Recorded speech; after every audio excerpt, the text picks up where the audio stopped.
It is 10 minutes after the hour of 1 o'clock, St. Martin, St. Martin. A good afternoon to Soraliga, good afternoon to the Friendly Islands. You are locked to 88.3 FM, and this is Happy Soul. And first question, of course, the talk segment of Happy Soul, where we have community leaders and other folks come in and talk to us about what they're doing and what they're up to. I am happy to be joined today, and of course, before you have to tell everybody this election season from now until the election, you'll be hearing my voice often because I have a lot of interviews every day, not only myself, other hosts here on the radio program, on the radio station. We'll be giving our candidates the opportunity to come in and tell you guys what they're all about, why you should vote for them, and why you should vote for the political party they are representing in the upcoming parliamentary elections on August 19th, the second one for this year. We didn't want to be here, but here we are. So today I am joined, like I will be every Thursday from now until that day. You got to go and cast your vote. We want you guys to make an informed vote, an informed decision, and yeah, that's why we have the one and only.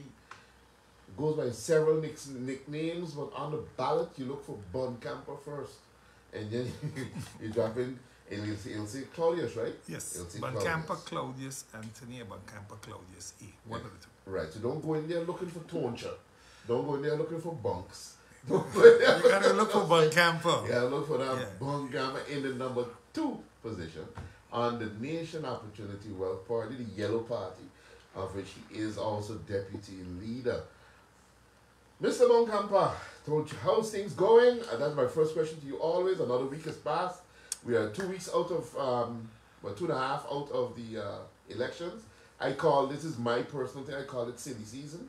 I'll explain that later on, but here we are, a few days to go. What a Boncampa train looking like? I think the Boncampa effect is taking maturity now. Yes, it is. Yes, the Boncampa effect, we call it. People are resonating to my message. They are turning and listening.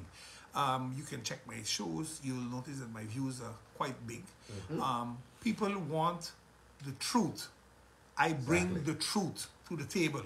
I don't need to bring you no fancy explanation. I bring you a serious, broken down explanation that any man or woman in this country can understand where they stand. Right. Besides that, I will try to bring a plausible solution to the problems we have, and we have a lot. Right. We have a lot of problems, but there are solutions. They're not an overnight solution. It's not a light switch to turn it on and off. Right. But if you can put people in Parliament that are willing to tell the truth, that are willing to think out of the box, that are willing to fight for St. Martin, that have a proven track record, and most importantly, have the knowledge, the ability, and the expertise to get the job done, you are making a correct choice. Right. I am not the only choice. I will never be that arrogant. Right. Some people believe that they are the only choice. Right. No, I am a good choice. And I ask on everybody, when you go to vote on the 19th of August, you know Boncampa is a good choice. It is a choice that will make a difference. And that difference, we are going to team it, the Boncampa effect. What do I bring to Parliament? What does the public of St. Martin have to expect when I am in Parliament? My track record that I have in Parliament is second to none. I didn't miss meetings. I didn't travel, go vacations. I missed one committee meeting. And that is because I had a session in courts and I had to attend. Right. It wasn't that I could tell a mind comment. We were hearing witnesses and I had to go. Well, I could testify from being in the Parliament building at the same time with you.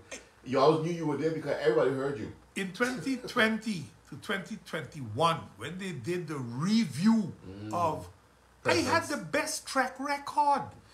I missed one meeting out of all committee, public, central, one meeting I missed. There was no other parliamentarian that came close to me. Yeah. And the one thing I do is I read all documents. I make a synopsis and I go in there and I'm going to discuss these documents with you. Nobody getting a free ride. Yeah. If it wasn't for Boncampa opening his mouth real big and getting on about the draft criminal procedure because so-called, oh, it was this and oh, we will go and we're going to be banned and the credit cards ain't going to be taken. I like it when you start up a parliament and say, but wait, Nobody does read? Exactly.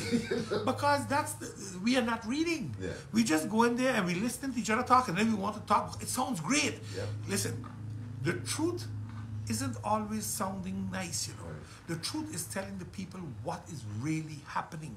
How do you really plan on grabbing this and dealing with it?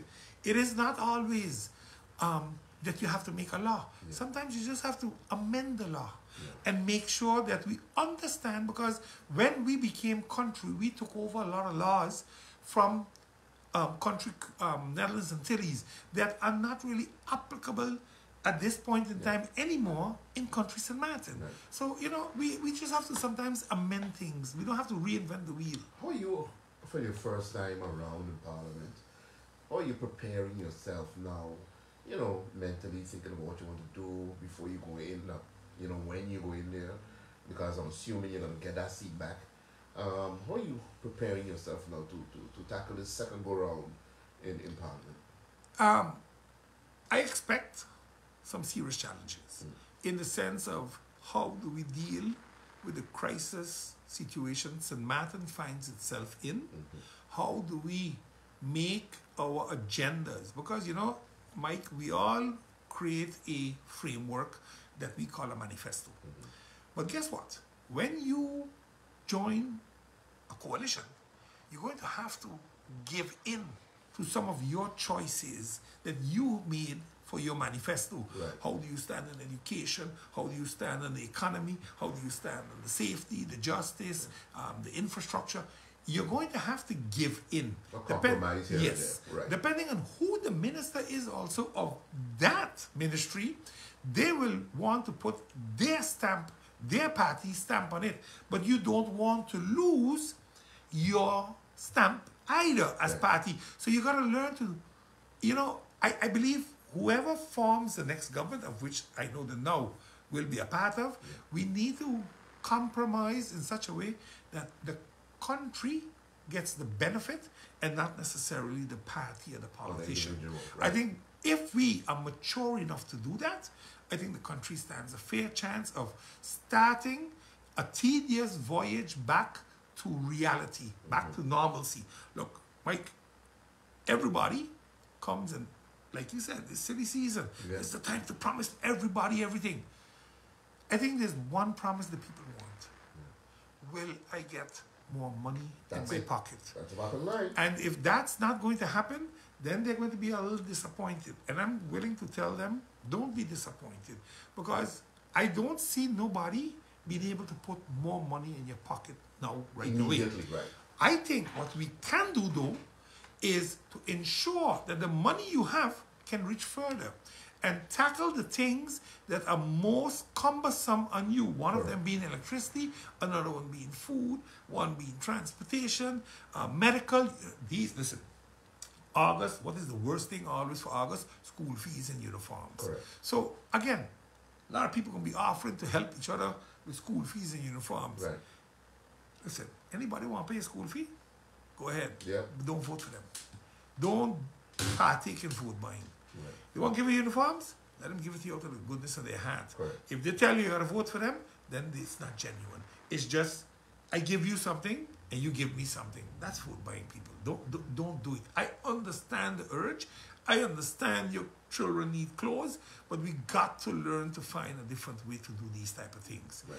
And maybe, just maybe, government can help where need be for children that can prove, parents can prove, I don't have it, I can't pay school fee. Maybe there's a one-time subsidy that can help, and you give the money directly to the schools, not to the people. You give them a voucher to go and pick up school uniforms here, there. Listen, is this vote buying? No, it's not. It's just like how you give social subsidy to a direct necessity. Children need to go to school. They have a right in compulsory education to go to school. But without uniforms, they can't go into the school. And if the parent cannot afford the uniform, then it is government's obligation to assist them. This is where I say you can help. This is not vote buying. Anybody feels that that's vote buying have absolutely no understanding of the realities of what's happening in this country. We have 54% making minimum wage. You want school fee, 700 guilders. Where does a parent get that money to go, and they got 2-3 children? That's $2,100, more than minimum wage, more than their salary. They ain't eat yet, they ain't pay GB, they ain't pay house rent, they ain't do nothing. Right. You know, so we got to understand that we have to be cautious how we do this.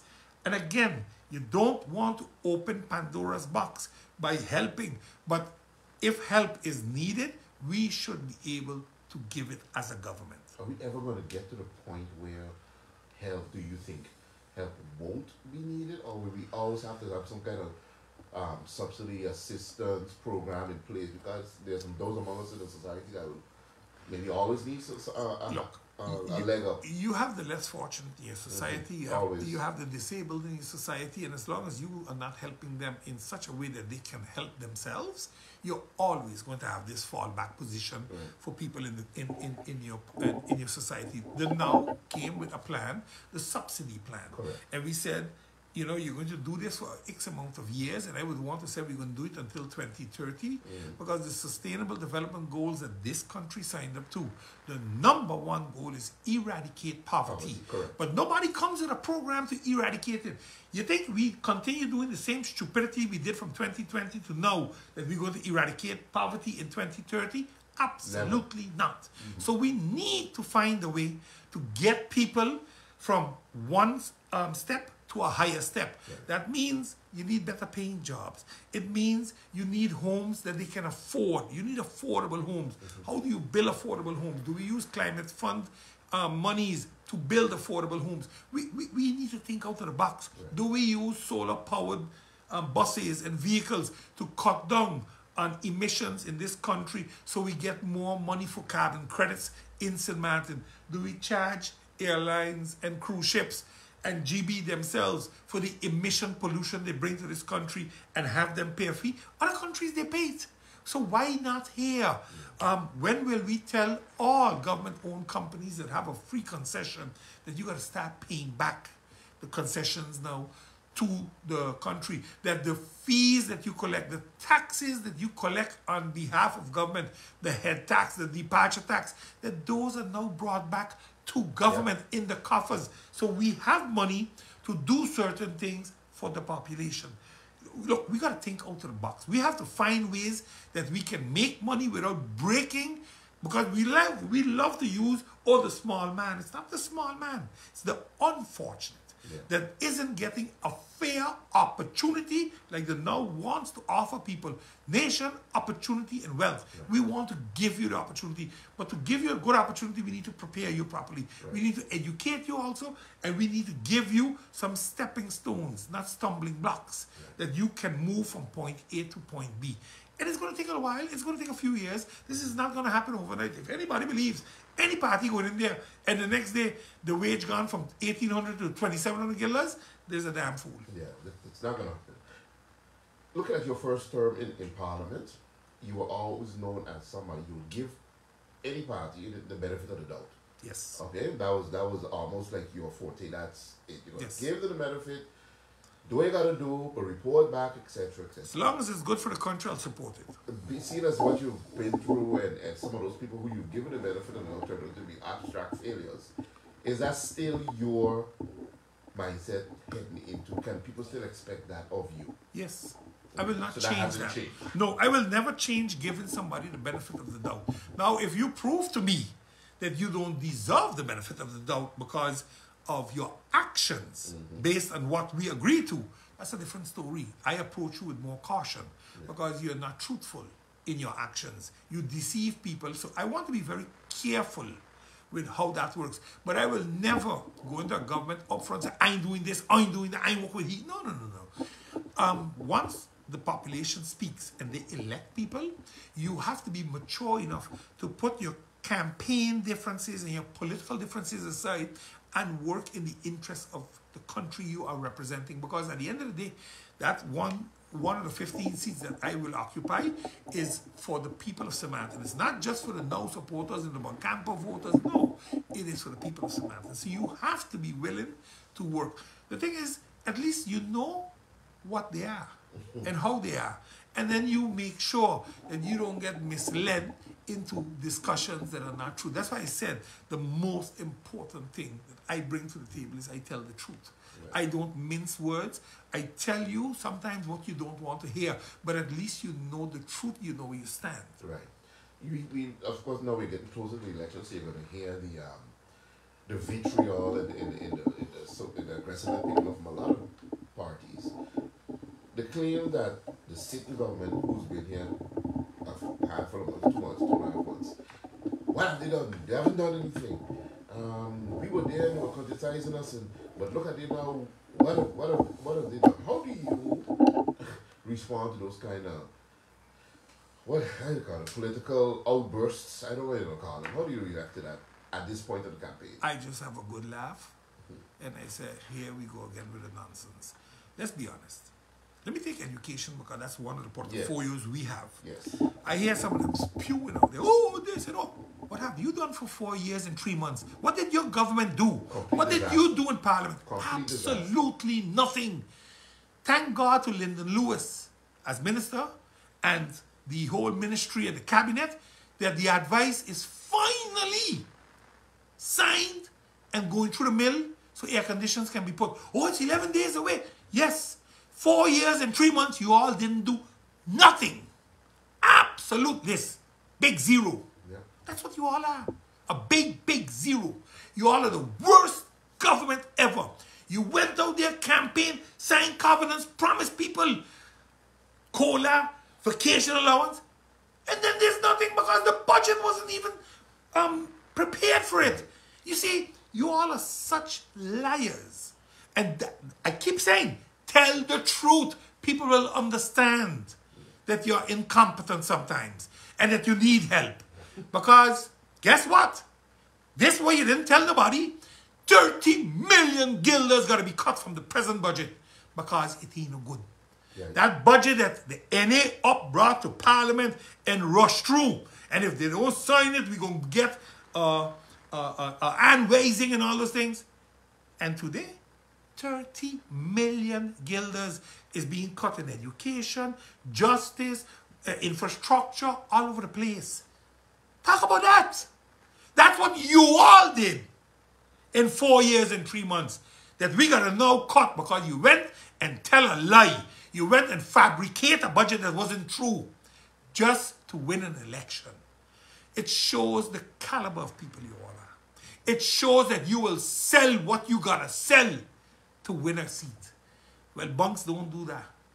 I am going to win on my ability. My proven track record. 35 years I've served this country faithfully as a club member of the Lions. Mm-hmm. I have been out there. I have helped. I never asked for nothing in return. We just went through projects. 5,000 people get glasses. Why? Because government wasn't doing it. So you see, when you come to talk, come good. I will answer all of you. One for one. If I got to learn how you up and pick how you down, like how I used to pick down chichis and grundovs in my young days, that won't happen. Do you think that people understand that the government, the current government, have only been there for a short... Yes. You think that's resonating I with really that believe... across? I honestly believe it is now coming across, and I honestly believe they are seeing the fake in the previous government. They're seeing the fake now. And the cry of give it one more chance to get it right is not resonating anymore. You know, we still solid. That's not true. You're all fighting each other like cat and dog in there. So stop lying to the public. Again, do I have differences with my leader? Sure we do. Because if you don't, if you're all brown noses, then yes, then you're solid here. Mm-hmm. But my nose ain't brown. Mm-hmm. I gonna tell you what I gotta tell you when I gotta tell you, because I believe that if you can't speak out in your own organization, you can't ever run the country. Right. We speak out, we have our differences, we trash it out and we move on. Because at the end of the day, we are all vying to do one thing: serve our country. And if we don't understand that serving our country is an honor, then we're in the wrong business. That's why I said, when you do civic work, you will understand the honor it is to serve people. When you see that smile of satisfaction on a child when they can see the board again because they couldn't see it before. then you understand the value of your service. Sitting in government, telling me you made 21 laws, 25 laws, but you don't see the effect, no place, then it meant nothing. That's what it means. Yeah. It meant nothing. Now, I will give the gentleman the credit for trying. But, you know, when, look, Sarah came with a law, the garbage bags, the ban on plastic bags. Mm-hmm. But you go to the Chinese, you go to the supermarket, a lot of people still got plastic bags. Yeah. So the enforcement is not there. So while Parliament is passing things, the government is sleeping because they're not enforcing it. So I can't blame the parliamentarian. I got to blame the executive branch. Yeah. The worst government ever. So again, it shows, Mike, that we got to understand what we're really up against. We are not up against an inability to get it done.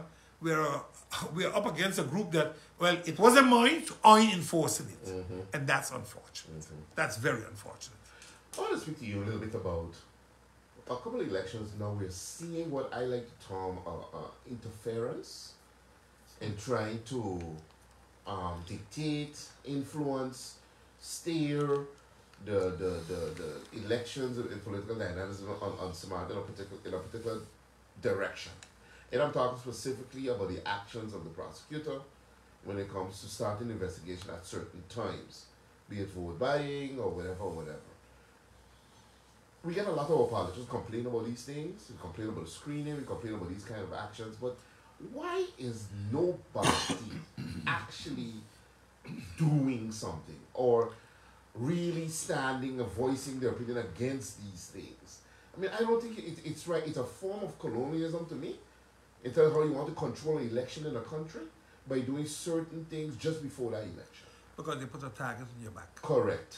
They put a target on your back, Mike. I have been targeted by the public prosecutor's office for what I said and how I did things. No ifs and buts about it. That's how I feel. That's in my heart. I still believe in justice, but I know there's a degree of corruption that happens at that echelon between prosecutors, judges, the whole 9 yards. And it's unfortunate because then we are not living in a democracy. I don't care what nobody says. You want to come and knock on my door tomorrow? Please come. Tell me when you're coming. I'll have the coffee on. I'll have some cookies ready so we can have a discussion because it is what it is. We did it with Franz Richardson a few years ago. That's right. Then they did it in the last election. Look, why is it that you investigated me from 2018 or 2017 and all, most probably, with in the Larry Mart case? Seemingly, I was that high-ranking civil servant. Oh. Yeah. I was that one. I was that high-ranking, but I was entitled anymore. I was entitled anymore. And what do you get then? Now they come down on you. And Mike, you wait till I am elected as a senator to then charge me? Yeah. From 2018, you had nothing. And then suddenly, out of the blues, you have something. But the something you have wasn't said by suspects, wasn't put on paper by suspects. Yeah. It's something you hear. You hear some ghost in the courthouse telling you as a judge, oh, this one said that. Exactly. Because when you asked that one, he said, I never said it. That one was heard by another judge. He said, I never said that, Your Honor. Oh, well, you know, because you are acquitted, I can't take your word because I can't retry you. So you wanted to retry him because he is now telling you the truth? Because he never testified in my case as a witness. Right. He said, I will only testify in his own case. The judge said, I cannot use what he said as a suspect in your case. Yet the center of my conviction was his statement. And you're going to tell me they're not corrupt? Man, they're as corrupt as they come. Yeah. But I'm brave enough to say it. Because at the end of the day, Mike, if I can't live freely in my country, then this ain't my country anymore. Yeah. Because I'm worried about this country, actually. Well, look, you see what they started today? Yeah. Yesterday, it ain't going to end there, Mike. I'm sure they're going to target a few more politicians so that they can drive the election a certain direction. And like I'm going to say publicly again, I don't need a public prosecutor's office to go hold up nobody now for Boncampo to win or the now to win. Maybe other parties need it. Maybe other parties are part of this parcel because it is absolute nonsense that you do this 18, 19 days before election. Why didn't pick them up in March? Why didn't pick them up in April? Exactly. Why didn't pick them up in May? Why didn't pick them up in June? But especially knowing any kind of investigation into something like vote buying, where there's a lot of he said, she said, they say, you're not going to have any kind of resolution for that until God knows when. So why do it now? Well, obviously, to affect the election. Yes. I see it no other way. And again, I know what happened. Yeah. When I say I know, let me be cautious with my words because they listen to everything we say. Of course. The assumption, the public assumption was there was massive vote buying. It happened at polls. People saw it. They took pictures. The public prosecutor knew of it. And they were so busy with God only knows what. But it is too convenient to every time before an election come with this nonsense. Yeah. So you're going to affect the up party now because the number 3 candidate is the one perceived to be the beneficiary of the vote buying. Otherwise, you wouldn't have such an office. Correct. So it is the number 3 candidate we're talking about. So are we talking about more candidates? Are we talking about other parties? Oh, how does it work? Because you see, Mike, once 2 people say, yes, we did this or we did that, now they have enough. Because 1 witness is not enough. They need 2. Once they have that, they're going to make a process for Baal. They're going to wait for the outcome of the election, and then they go at him. Or they go at him just before the election, and his voters straight elsewhere. This is what it is all about. We saw it with France. It destroyed France. Yeah, it destroyed in that election. The USP had too much momentum at that point. Exactly. And that was it. And I find it, like I said, I don't want to dwell on it, but I think it is not the right way of doing it. Trias politicas, no, means 3 separate entities. The legislative branch, the executive branch, and the judicial branch. And when the judicial branch tries through manipulative manners to decide who the legislative branch is going to be, we have a very, very serious problem in this country. Big problem. We got a very serious problem. But like I said, like I asked you before, it's like, but we know this. We seem to know this. Not seem. We all know it. But yet, I get this feeling like we're scared. We're scared to stand up on the floor of Parliament as one head, hold one head, even with the screening process, which is nonsense, and say, enough. Look, my powers, does our Parliament have the power? Naturally, we have it. Why do we not use it? Because we are cowards. I gonna keep saying this. People will get upset with me. I'm no coward. Yes, you are. Because you're afraid to speak out. Because then you become a target. Listen, the first time I spoke out, I got a phone call from a lawyer friend.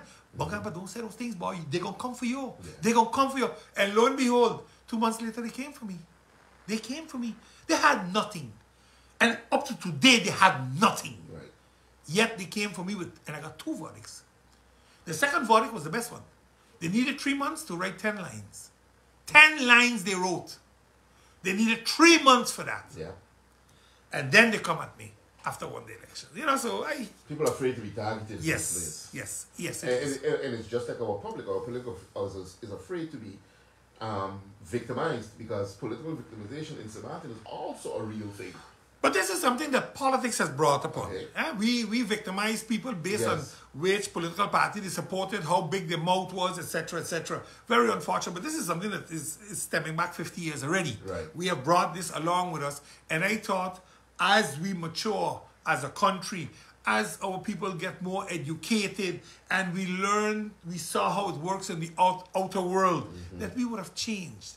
But to the contrary, it becomes much more personal. Right now, there's so much of personalities that we are wolves in sheep clothing. Let me put it that way. You don't know who to trust. Fella smiling with you might be the worst enemy you got.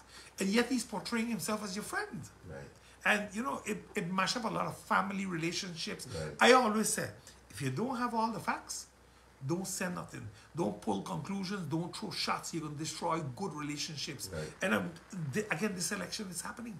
People are saying things. They talk so derogatory sometimes about you, so negative about you. Then the election's done. They pick up the phone. Hey, let me talk. Let me see what we could do. How can you ask people that you took through the mud, flushed down a toilet? Hey, let me work together. That could have worked in the days when you had your little political jabs here and there. That was okay, but these ways have to be apolitical jobs. No. This is personal. They want to destroy people. Yes, this is personal. They have made it so personal. And I keep telling people, tell the truth. Yeah. If you tell the truth, you have nothing to worry about. People come out and bold-facedly lie in interviews, talk things that you know is not true. And then they expect you to go work with them afterwards. It's difficult. Let me put it so it's very difficult. Something of concern, of course, in our country, has been a concern for the last couple of years, is trying to stimulate real growth when it comes to the economy. I'm talking about just the economy. Just real, you saw a little 0.5%, a point this percent, or it stays stagnant. But we haven't seen real terrific growth of our economy for a long time. But, understandable. So we have a single pillar. Of course. And of course, everybody competing for the tourists. Correct. I don't know if it's inability or don't want to change, but I have promoted the legalization of cannabis. That is an industry that going to make a lot of money. It's $1 trillion economy. Right. We have promoted as the agriculture economy.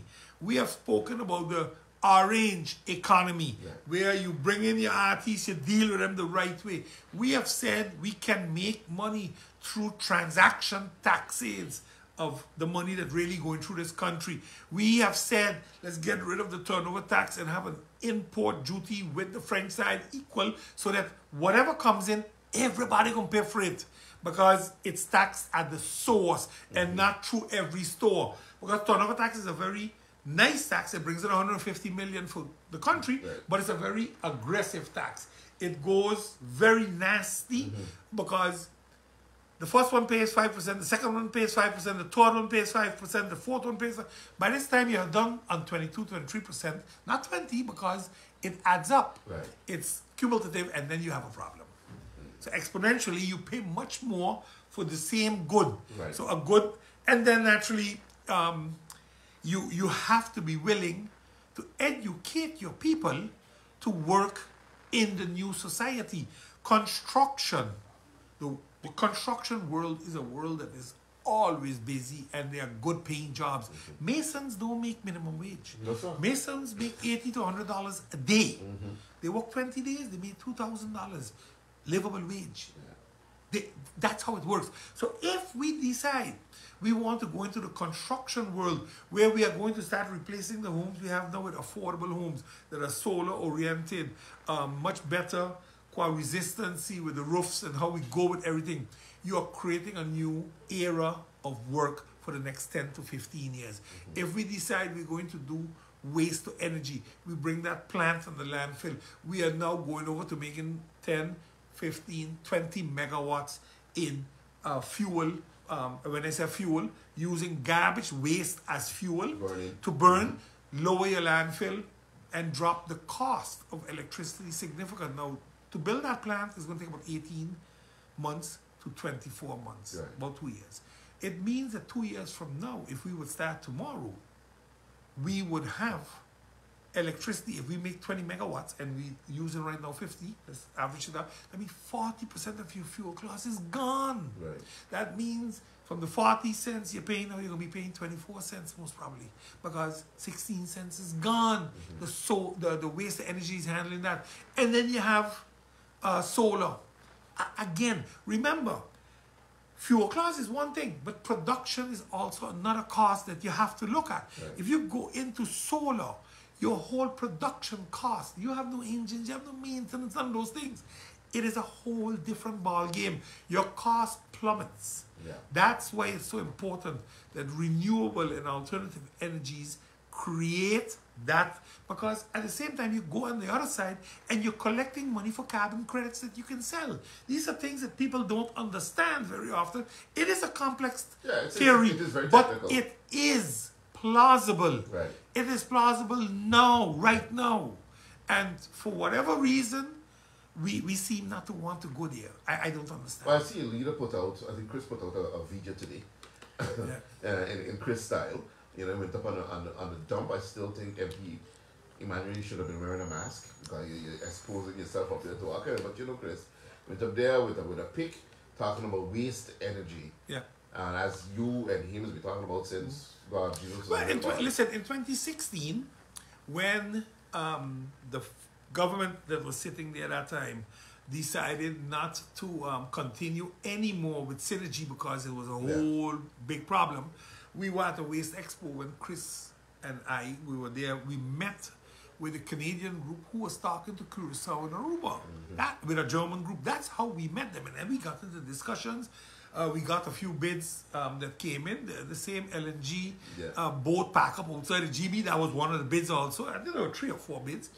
And the one that caught our attention was the one from Enviro Green, because the Canadian government was actually standing guarantor for the loan. So country St. Maarten didn't have to take $1 out of their pocket. They had to do 2 things. Give them the waste. They needed so much a caloric value in waste. Which we had. Yes, they needed 9.8 and we had 11.3. Right. So we had more than we needed, and we had cruise ships. We had the French side, we had Anguilla Sabre Station that we could have worked with, so we could have increased the amount of megawatts that we would make. Right. And the second thing was they needed a power purchase agreement from GB. Right. And again, in December 2017, after the hurricane, the Council of Ministers, led that time by Raphael Boseman, because William had gotten a second vote of no confidence. Yeah. Right. The Minister of Finance was Richard Gibson Sr. The Minister of Education was Silveria Jacobs. And I mentioned their names because they are in elections now with me. They approved the waste to energy. And in the Leona Manning government, 10 months later, it came to an abrupt end. It just disappeared because the carrot danglers ensured that wasn't going to place, because they wanted to be part of it. And so-called the trust fund was going to do it. The same trust fund that today is looking for somebody to bring $120 million to go do that, when we had it for free. And I'm sure if we go back to the table, we will get it again for free, because the Canadian government has a reason why they're guaranteeing these things, because their people get work. Of course. This trust fund got given out Chinese contracts for 21, 23 million. Thank God. Because I've begged the Prime Minister to call the Dutch, call the Netherlands, and the SAM party wrote a letter. I know the contractors sent a letter to the second chamber in the Netherlands. So action going to come. You're going to see movement and change eventually. But it's so unfortunate that we are allowing money that was sent to St. Maarten to rebuild St. Maarten. Not only the infrastructure resilient, but the economy. Because it was an injection in the construction. Like I told you. Directly ties to the economy. Yes, the construction world is where the money is. And what do? We start giving it to Chinese companies. We got to be crazy. I don't know how else to say it. And people get offended. Oh, how can I do this? How can I do that? But it is the truth. Because the SAM didn't jump up and just write that letter. No. Let me be very clear. Yeah. Those that support the SAM ensure that that letter was written. No need to call names. No. But anybody who can follow the dots, go put that story together. But again, kudos to the SAMs. And rightfully so. Kudos to the SAMs. Yeah. I think it was a great move. Yeah. But it's unfortunate that the Prime Minister, up until this moment, hasn't uttered a word to the Dutch about this. And if he did, come out and say it. Why the secrecy? Come out and say, just how you come out and talk about GB and all the engines that you're doing and blah, blah, blah, and buying more diesel and tying the country to another 30 years of fossil fuel, because I will boldly say that. Because if you coming out to buy 20 megawatt now, and they got planned within 2-3 years to go find a consortium here to go give you money, $42 or $43 million to go buy 3 more big engines with another 27 to 30 megawatt, then you are tying this country to another 20-25 years of fossil fuel. Because you wouldn't buy those type of engines if you were not planning to do that. Because Van Hoffelen, BZK, offered a loan of $60 million to put solar. But you refused that. So please, tell me, what for nonsense is it? I ain't crazy. And again, this is not bashing my coalition partners. This is calling out my coalition partners that we can be part of this. This is not we speak of alternative and renewable energy in our manifesto. Get away from fossil fuel. Well, everybody speaks about it in their manifesto. So how can we, in our right mind now in government, the short-term solution, I understand, on the containers. Right. I argue with nobody there. Right. But you can buy engines now for the next 3 years? But why you didn't hold on to these containers for the next 3 years to stabilize the grid while you put out a solar farm? Correct. Well, why? And get your waste energy up and running. And if you want to have three engines of 9, you can have 2, because remember, when you're burning, you're using turbines. You're using turbines to get this done. So I don't understand. I don't know. As a professional, I can't wrap my head around the reasoning at this point in time. I can't. Now, Bounce, like I said, we are a few weeks away from the election. What do you now on the campaign scene? People now, I think people are having a little fatigue and as they get closer, a lot of people are saying, wow, I wish this was over with. Yeah. But still, it's not over. What are you, at this point, what are you telling your people? What are you telling your voters, your team, in the home stretch?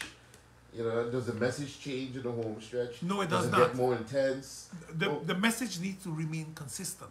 The problem is, when you start the last 2 weeks of promising all kind of stupidity, then you confuse the people that you have been talking to for the past 6 weeks. We have to remain consistent. This is our manifesto. This is what we stand for. This is how we plan to do this. And some things you delve in a little deeper. Like, how do you get more money in my pocket? Yeah, that's... Or how do you ensure that the money I have in my pocket goes a longer way? Yeah. That, maybe you want to detail it a little more. The alternative energy, how do you plan to do it? Maybe you want to detail it a little more. How do you want to ensure the safety of this country, the tourism product? You can discuss it, but you can't start talking, oh, listen, we plan to go drill oil. That's cute, but it's nonsense. No, because people, give them a chance. They'll come up with all kind of... They'll come with all kind of crazy things because it sounds good. And if it sounds good, hey, like how they used to say, can't convince him, let me confuse him. Yeah.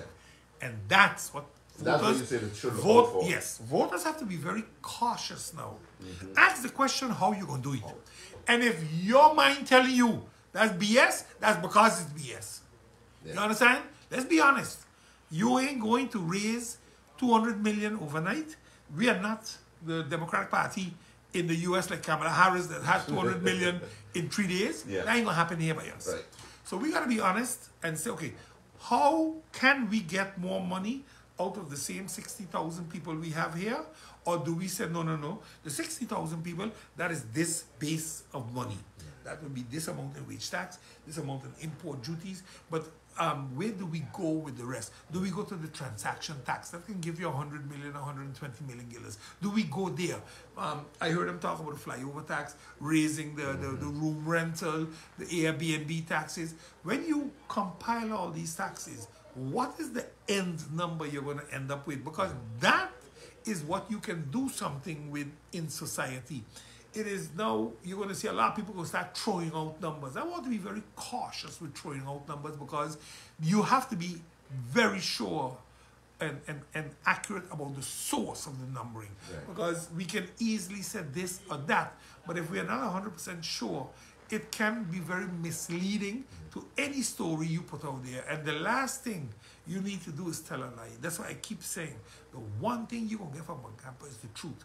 You might not like it, but I am going to be truthful with what it is and how I see it. And based on that truth, I bring a plausible solution. Because if I can't bring a solution, then I should hush my mouth and not complain about it. In the United States now, of course, we're heading up to a presidential election. And even in regular elections, be it Congress or whatever, you always hear representatives usually end their speech or include in their speech, the people want to live the American dream. Yeah. Okay? In your opinion, what is the Sid Martin dream? Because we are old enough to remember, and a lot of people, you can remember talking about the good times in the 80s, and we can remember those days. But there are a lot of people that can't. there's a whole generation that doesn't only even know the bad government dropping. Yeah. There's a whole, that's all they know about St. Maarten. But what, in your opinion, is the St. Maarten dream? I think that people in St. Maarten just want to be able to live in peace, make a good living, be able to enjoy life, you know, be healthy, live longevity. I think the world has changed in general. Social media has taken over a lot of things, and the life the way we knew it in the 80s, 70s and 80s, early 90s, that's gone. We will never get back there because we built too much. We destroyed our environment to enhance our economy. We didn't plan and enough. we never planned properly for it. Right. In public works, I have cried tears year in, year out. Let's do this, let's do that, we need to watch out. Today you see all them crying for drainage. We have asked to build drains for the past 20 years, but you get a fixed budget. You get 2 million guilders to fix road, 1 million to trench, to clean the trenches, run the pumps. That's it. The other stuff is tied in contracts, sewage, garbage, all these things are tied in contracts. So at the end of the day, they say, oh, public works don't have the money. Public works subsidizing housing foundation, public works subsidizing the nature foundation. We had no money. People believe that, oh, but Gamba never sitting on a pot of gold. No, we wish we were.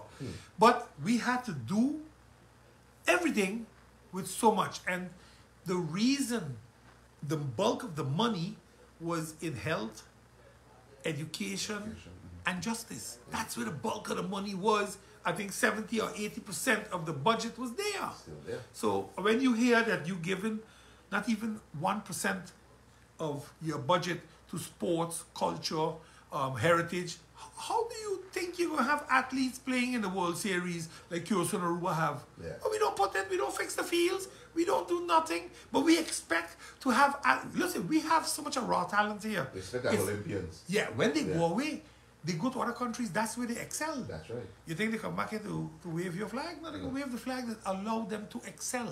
That's what happens. And Mike, unfortunately, we need a paradigm shift. We need to really, really look in the mirror and say, what do we honestly want? Because the day we decide we're going right, it means we're going right for the next 5, 10, 15 years. You can't halfway turn around and say, it's like you say, I want independence, and then halfway you say, no, I changed my mind, I don't want it. Yeah. But all the work was done, and you know, we gotta be honest what we want. Yeah. And I think too often, because we don't believe in continuity of government, because every government that came in, they always trying to change the things. Right. Instead of continuing with what's good for the country, they are doing what's good for them. No minister going in there with no longevity program because he needs something now to get re-elected, because that's the culture we had. Yeah, think about the next vote. Yes, Right. exactly. And if you want to develop an athlete, it takes 10 years, not 3 months. And once we change that trend of thought that we are working not for us, we are working for generations to come. I am in politics, Mike, not for bum camp. I'm 61 years old, but I have grandchildren, and the direction we are going, they have no future in this country. Yeah. They have none whatsoever. So if there's one thing, one legacy I gonna have, is I was willing to look out for my grandchildren. I was willing to look out for seniors, because the seniors now in their golden years are being taxed to death. Totally unnecessarily. We are willing to send millions to bail out India, but we refuse to cut the taxes on the seniors, the same 2-3 million per year that you would be saving.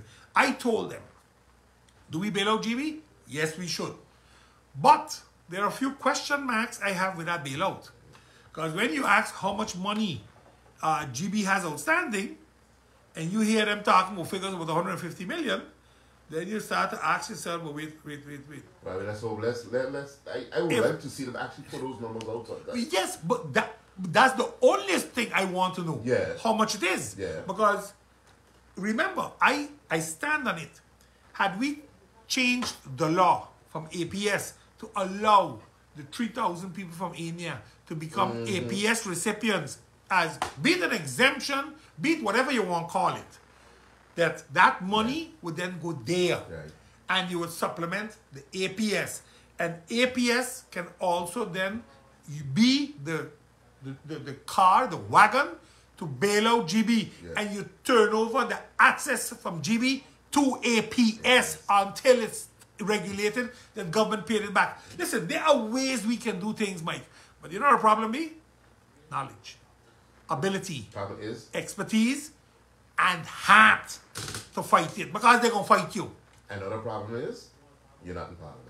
So we got to fix that. Yeah, we're going to do that for sure. August 19th, we're doing that for sure. We got to fix that. But speaking of legacy, right? I know that you, this Maricha, I mean, you I don't want to call them names, but there's your daughter, your son. Yeah. Any of them have any Political ambition? to carry on, to carry the torch, to carry on? Let me put it so. They are two opposites. Yes, they are. So I think when the time is right, I don't want to put words in their mouth. I don't want to guide them in no direction. Yeah. I think their free will. They both love their country. Yes. They both are deeply rooted in St. Martin. Yeah. My daughter is married to a Bobatui. That's right. And my son is getting married to a Hajj. To a Hajj, yeah. Hajj Velasquez. So again, we ain't got no place to go. I don't have no second passport, no third passport. I got one. Right. That one says St. Martin. That's my passport. St. Martin. Yeah. I belong to the kingdom, but I am a St. Martiner. Right. First and foremost. So Yeah, we'll see. We'll see when the time comes. Let time deal with that. Some of us are pressured. That will be 4 years from now. Yes. Folks, in case you just joined us, I was in discussion for the last hour with MP Toncho Camper, Claudius Camper, let me just put it correctly, who will be contesting the upcoming elections on August 19 with the Now Party. He's also deputy leader of the Now. He's here with me every Thursday, so he's going to be back again next Thursday. Tone, any closing words for this Thursday? Yeah. Mike, I want to say a few things. Who is Claudius Anthony Camper? Who are you? Why choose you? Why you? Why me? I'm an 8th generation Samaritan. That's right. I'm a family man, married, 2 kids, 4 grands. I'm a community man. 35 years I have worked tirelessly for this community. Not only as a lion, no kidding, with our Kids Foundation, scouting, you name the organizations. Whenever you were called. Exactly. Exactly. Like they say, when there's a need, we do the deed. Right. I used to have one of the best foundations, the sky's the limit, when it comes to the orange economy. Right. Any artist asks for help, we would help. I can testify. Back in my education days, in 1990, my thesis was alternative energy, solar panels, when they were glass yet. So I know that business. I studied that business. And I came to GB, I worked in GB, then I went to government. Mike, I think I had a great working career, and I want to close it off with making a serious difference for my country. Right. To do that legislatively, I have to be in Parliament. I tell the truth. My solutions are always thinking out of the box. I come with something that other people seemingly don't want, because it's not all new that I come with. Yes. But I do enough research to see what's possible and what's not really possible. Right. I will always fight for St. Martin because that's who I am. That's where I am. That's where I go die. So my track record is a proven one. There's no ifs and buts about my ability, my knowledge, and my expertise. This, Mike, this is the Camper effect that you will see in Parliament. Somebody that can get the job done. I think it was William Allen that once said, if you want it done right, call Camper. That's right. I didn't say that. My friend said it. Publicly. Publicly on the floor of Parliament. On the floor of Parliament. Folks, so thank you very much for being here. We will be again next week, Thursday. We'll be chit-chatting about some other things for the election, other things that someone need to hear. Folks, make sure you keep it locked. 88.3. I have another candidate from a different party coming up next, so make sure you keep it locked. Spread the word, pass the word. 88.3 FM. Take care. All right, thanks, Mike.